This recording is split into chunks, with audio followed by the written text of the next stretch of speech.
friends, welcome to LearnToWin.org. LearnToWin.org helps students in clearing interviews and getting better in their communication skills. Today the chapter that we will be discussing is 8 most common interview questions and how to answer each question. Now what happens for interview? This class is primarily dedicated to students who are either freshers or have 2 or 3 or maybe 4 years of experience. We will be covering topics that will impact these students. Now how does an interview start? An interview starts by you knocking at the door and getting inside the cabin and talking to the interviewer. Okay. The first question that you face in an interview is normally an icebreaker question. A very smart interviewer will always look for an icebreaker questions. What is icebreaker question and how does it impact? Especially in India, what I have noticed is a lot of students will memorize a lot of common questions and their answers. So their communication skills or their especially English communication skills. To check that, some interviewers will not like to start right away with interview as such. They would like to go with an icebreaker question. What is the icebreaker question? Was it too difficult for you to reach here?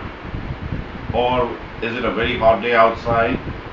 If there is an outstation candidate, how long did it take for you to reach from a Jaipur to a Mumbai or a Jaipur to a Delhi? Where are you staying? These are common questions that interviewer will ask because no interviewee would prepare answers to these questions, and that is the way their communication skills will start showing up. Actually, the interviewer has not yet started the interview. The other thing is, this is towards making a chord, establishing a relation with the interviewer and interviewee. What happens? The interviewer is not there to reject you. He is there to select the best person possible. So it's in their interest as well that they strike a good chord with the interviewee, make them more comfortable, and then start with the conversation. So icebreaker question is something that you don't need to prepare a lot.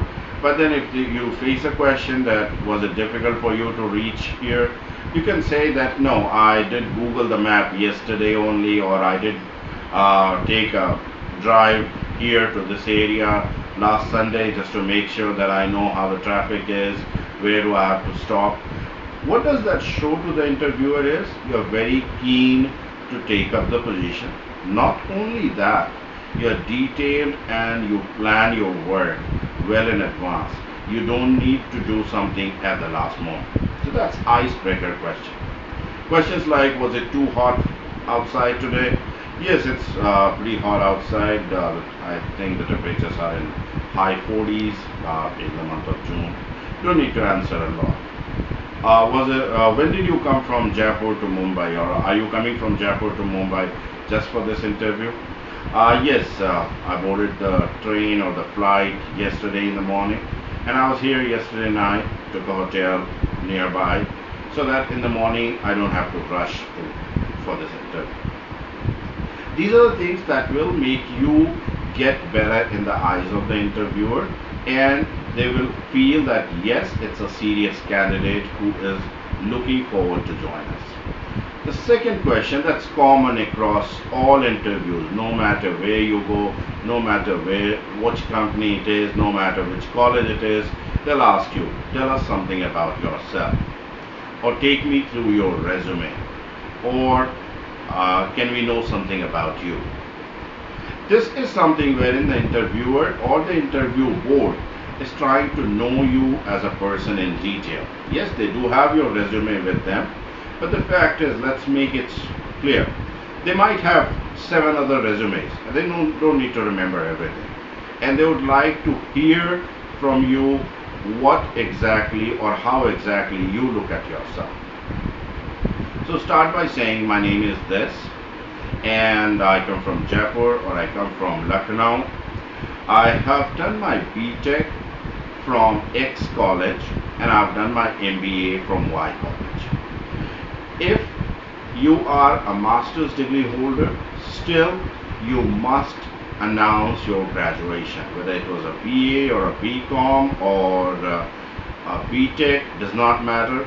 You must announce your graduation along with the name of the college, and also you must announce your master's degree if you have any. Now once you have done this, then you would say, yes, so I did my MBA from X college in Jaipur or Y college in Noida, and that was in the year 2012. And I started working for ABC firm Noida in the capacity of X officer, and I've been working there since then. I have worked with this company in their X department, Y department, and Z department. So there are three departments that I've worked. My primary area that I work for is sales distribution or human resources or training or plant management or industrial output. You can say this is my primary area of work where I have been working. This, just keep it brief, do not give a huge description of your work here. This is just an introduction that is going. We can get into details at a later stage, but then give an outlook about yourself. Now once you have done this, you must also tell, my parents are based out of Lucknow, my mom and dad are teachers, or my dad is a government employee, my mom is a homemaker. They're based out of Lucknow or Jaipur, and if you're married, please do make sure that you mention that I'm married, I have one child, or I'm married, my wife works for ABC firm, she's also working in Noida. Why are you telling this? Is you're telling the interviewer how flexible you would be to join their company, and they would clearly want to know how stable you would be as a person. Okay? It is generally observed that the companies, when they hire somebody, they want the employee to be stable with them. Believe it or not, the common perception is a married man with children or a person whose wife is also working around will think more before switching jobs as against somebody who just stays alone and just has to pack his bag and then move to another company, another city. So if you're married, take it as an advantage.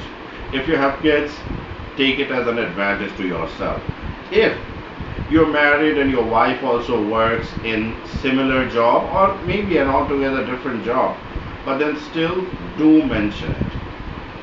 At the end, you might want to say that I'm a sports lover, I love playing soccer, or I love playing cricket, or I have a hobby of gardening. This is as simple as this. So that's tell us something about yourself. The next question that you might get, that's question number 3.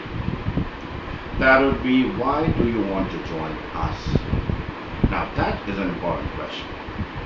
Why would you like to join this company? You're working for a good company, you have a stable job, you've been there for 3 years, or maybe you're just a college pass out fresher. Why do you want to join us as a company? Now the answer to this is, before you go for interview, make sure you visit the company's website.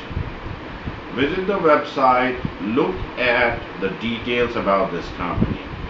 What is the annual turnover of this company, for how long, how many years it's in business, what is its future planning, what kind of acquisitions this company has done in the past, what kind of training infrastructure they have, where all are they based, how many employees are there, or what is their goal statement, or what is their mission statement, what kind of leadership team that this company has. Now how does that help you knowing all that? You don't need to memorize these things. Nobody expects you to be accurate winning $1.734 billion. No, you don't need to be that accurate. What you are doing here is, if somebody asks you the question, why do you want to join us? Because this is a reputed company. I've known about this company for many years. I've been to your website, I've been to company's LinkedIn page. I see you are employee centric. There are training opportunities. Company's mission statement is your plan is to grow your business in India threefold over next 5 years. Definitely that gives me an opportunity wherein I can learn more and I can get more success in my career. I can be more successful as far as my learning and career growth is concerned with this company. Now, how will this answer impact the interviewer? Number one, everybody wants to know what people outside think about them. So definitely, if you're giving a positive statement, they'll be happy. Second, they know you do your work in detail. You are aware of which company you're going to go for an interview. You have been reading about them. You know their mission statement. You know what kind of leadership team that they have. You know what kind of training programs they have. So you're giving them an idea that I still want to learn. I'm not done yet. It's not that I did my MBA and I'm done. I don't need to learn anything more. Or I've been working for 3 years in plant management. I don't need to know anything. No, I still need to know. Learning never stops. This is a candidate who is interested in learning on and on and on. Now, we will move to the next question. These are the questions which were very popular in earlier days. In 80s or 90s, these used to be the most common question in interview. What are your strengths and what are your weaknesses? As of today's world, let me tell you my personal experience. 9 out of 10 candidates that we interview have prepared about it. There are lots of material that is available, how to tell your strengths, how to tell your weakness, and how to know what are your actual strengths. I would still recommend keep it real, keep it something which you really understand is your strength or weakness. Number one, I'm an honest person, or I'm a hardworking person. I'm a quick learner. I am adaptable. That is, I can accept changes, I can learn fast, I can work hard, and I'm honest. Everybody wants to have employees like this. So make it simple and don't drag it too long. Do not explain your honesty. Just say I'm honest and that is it. Weakness. Weakness is something where a lot of candidates, even today, let me be honest, a lot of candidates will try to fake things here and an interviewer gets to know. Do not fake. Tell them the truth, tell them the correct answer. You don't need to be extremely truthful, but then you can say something like this. I trust people easily. That could be a weakness. I am very detailed in my approach. Or my colleagues often accuse me of being a taskmaster. What happens? You're actually telling your weakness. But the fact is, in a way, that's a strength. If you're detailed, yes, some people may dislike it. Some people may want you to take a decision right away at the snap. But then no, you take your time, think through it, and then take a decision. That's a positive sign. Okay? Some people may dislike the fact that you are a taskmaster. But then being taskmaster, there's nothing bad in it. In today's competitive world, a taskmaster who is somebody who will ensure that the work is finished, whether he himself or she herself has to do it, or they have to do it along with their team and do it. In a way, it's telling that if you are managing a team, your team has so much respect for you that if you want to finish a task by X deadline, your team works along with you. That means you're a great manager. You have good command over your people. The next question that you come across is, why do you think you are the right candidate for the job? Especially freshers. Especially people with 6 months, 1 year, 2 year experience will get this question. Why do you think you're the right candidate for this job? The answer again is, before you apply for the job, normally a job description is given. Before you get an interview call, a job description is normally good companies share a job description. Even if the company or its sources did not share a job description with you, but then if you're applying for a plant maintenance engineer or a floor engineer or a software engineer or a management trainee for X company, you type it in Google and you will get a brief job description about it. In fact, some of the companies have detailed job descriptions posted over internet. Just go ahead, read it before the interview. How will this help you? You will be able to relate your qualification, your experience, your industry exposure, or your training, or some kind of short courses that you might have done, certifications. You are able to relate your qualification to the job description that has been designed here, or that for which you are being interviewed right now. If you are able to do that, that's again a plus point that you add to yourself. The next question that you could face is, why are you looking for a change? Especially if the change is coming maybe 2 years into your job and you're looking for a change, or maybe 7 years into your job and you're looking for a change. Either way, you got to be prepared. What do you answer? You can come with realistic answers. Currently, I'm working for a software company. It's a small software company with 100+ employees. It has high value. I've learned a lot from them. I have attended X number of trainings and I have been successful in the projects that I delivered for them. Or I have been doing good as far as sales numbers are concerned for my company for the last 2 years. However, what I think is it's time for me to learn more, get more trainings, get more exposure to X market or Y market, or get to a better company or a bigger company where I can improve or enhance my skills and take my career to further heights. That is the reason I'm looking for a change. If you're looking for a change after say 4 years of work, I've attended a lot of trainings, I've been performing well in my job. However, I need to learn more, and that is the reason I am looking for a change so that I can learn new platforms, I can learn new kind of job, I can learn something which will help me improve as an employee.